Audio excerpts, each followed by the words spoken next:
Hi everyone, it's Margaret Manning here. Welcome to 60 and Me. This is the place where women who are aging beautifully come to be inspired. And my guest today is Suzi Grant. Suzi is an author, she's a vlogger and broadcaster. And 4 years ago, she started a very wonderful website called Alternative Aging, with an E in the aging. And she writes about all kinds of things, nutrition and fashion and style. She also talks about travel and her fabulous lifestyle, truly living life well in her 60s. I'm assuming that you're over 60, Suzi. Excuse me, I have just celebrated my 69th. I am in my last year in my 60s. You know, it freaks me out. You're wonderful. No, I always say that when I say it, I think, oh gosh, maybe, because people, and actually it makes a point, women over 60 are just not looking their age anymore, and and it's not even an important thing anymore. It's having fun and feeling good. Exactly. But what worries me is I can now say I'm well over 60 as opposed to well over 50. It was on Instagram where I'm quite big. I did a hashtag the other day for over 70s and there weren't many. So girls, really? Oh, wow.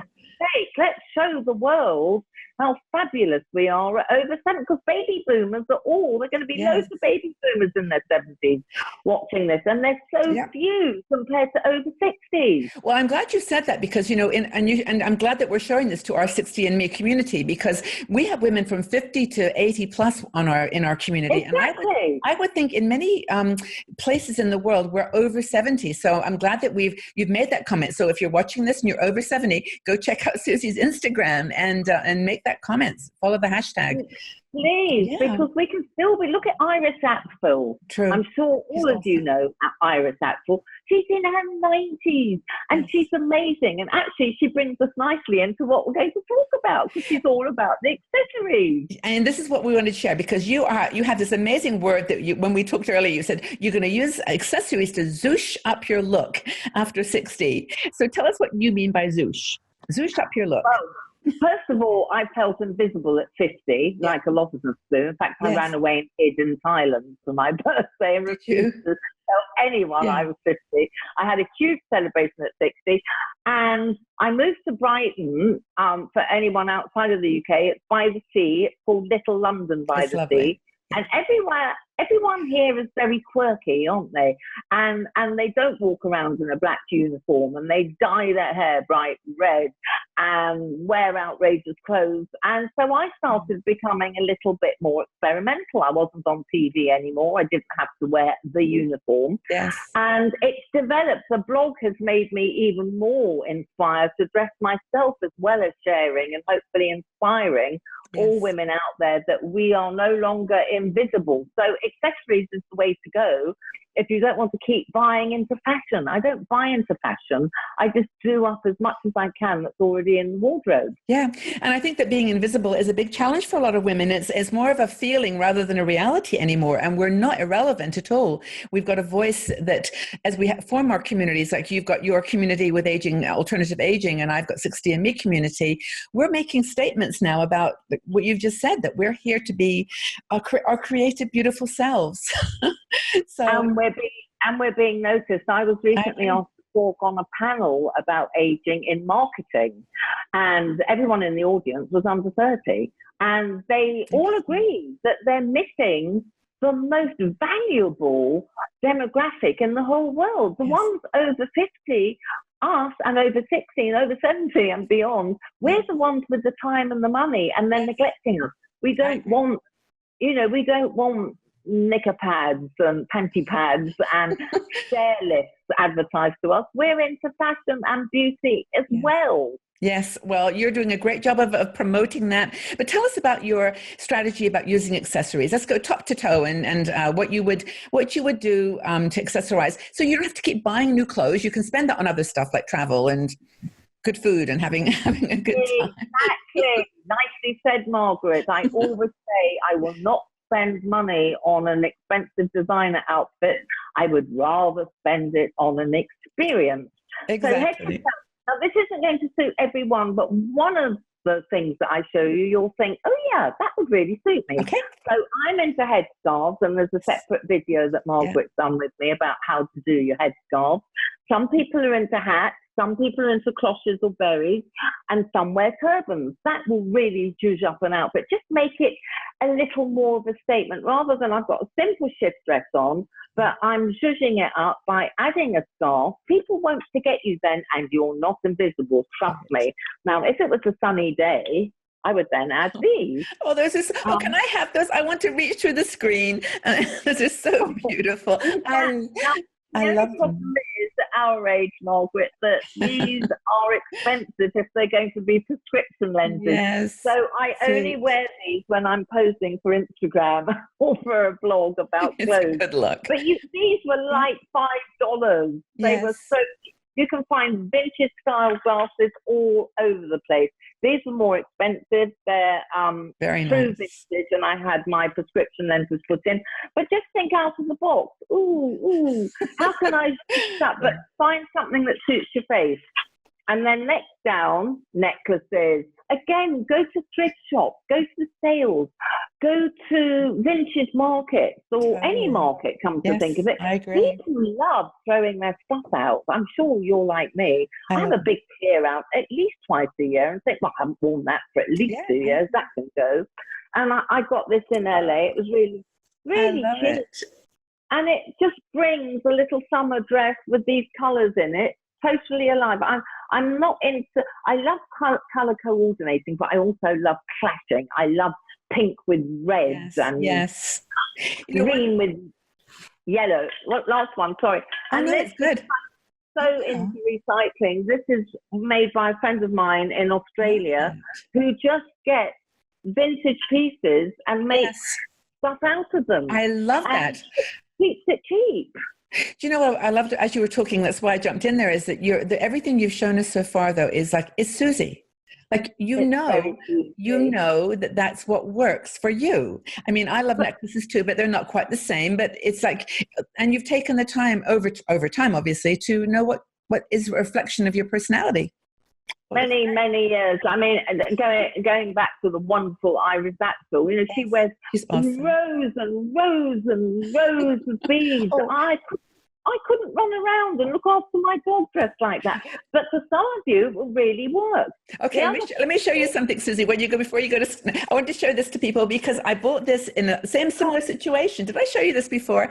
Don't you love this necklace? I love it. It's like kind of a bib necklace. I don't know what you'd call it, but it was the same thing. It was like, I don't know, 3 francs or less than £2, and it was on a table with a lot of other stuff, and you have to weed through it, like you say, knowing what you look for. But anyway, I just thought I'd show that because I love it.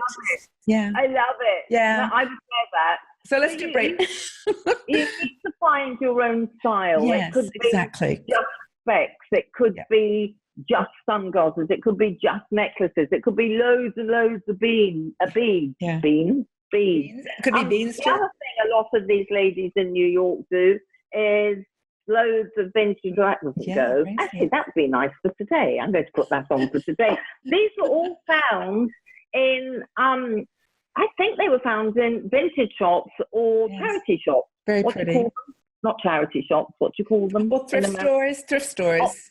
Op stores in America, in Australia, and thrift stores in the States. But keep it cheap. You know, I never spend more than $5, and it can really make an outfit thing. But you and I, Margaret, can't be wearing these all the time because they make too much noise. I know, for sure.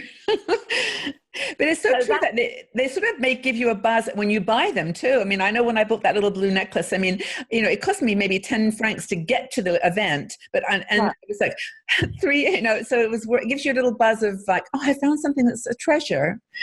As we say in the UK, it would have been rude not to.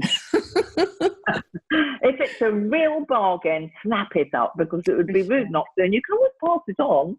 Absolutely. But find out what suits you. Some people are really into belts. I'm not.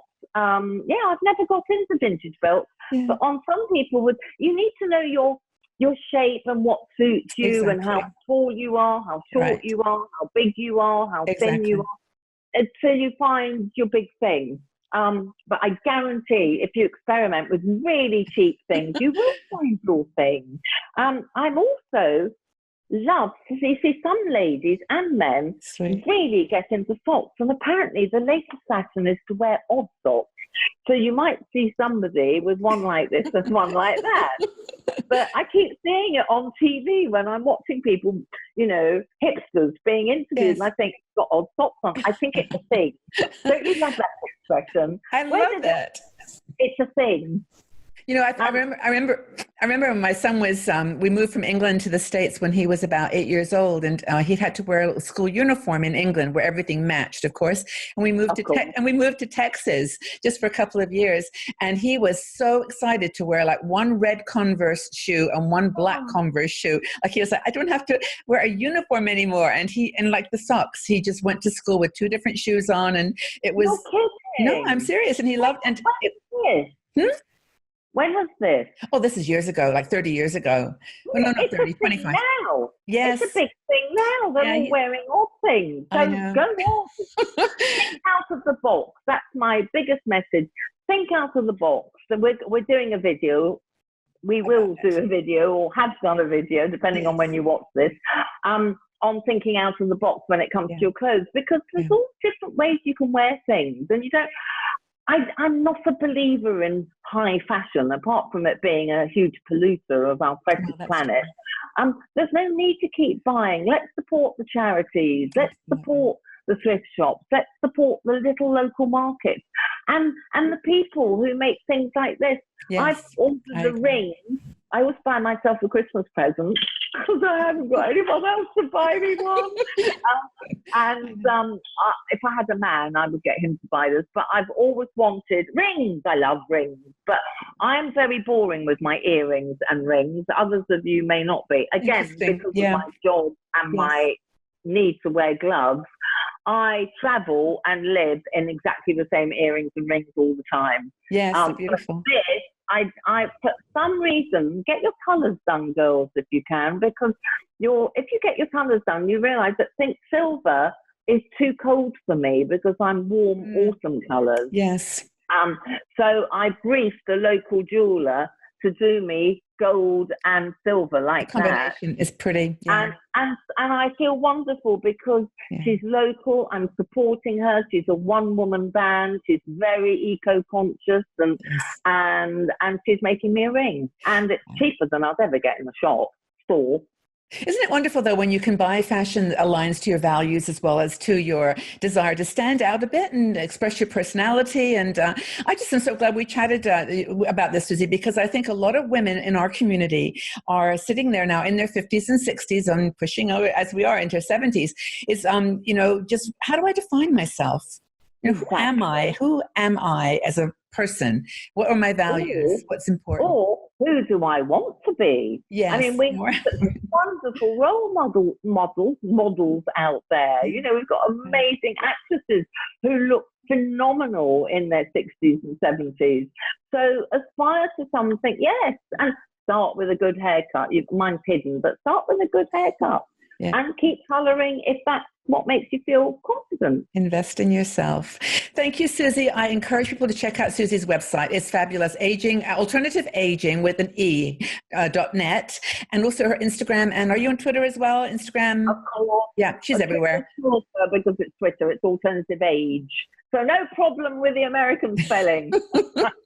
Thank you for your insight and your inspiration. You're wonderful, Suzi. Thank you for being here. So welcome. Take care. If you enjoyed this video, please subscribe to our 60andMe YouTube channel and also visit our website. We are a strong and dynamic community of women over 60. We're challenging aging stereotypes, and every day we share fascinating stories, interesting questions, and great conversation.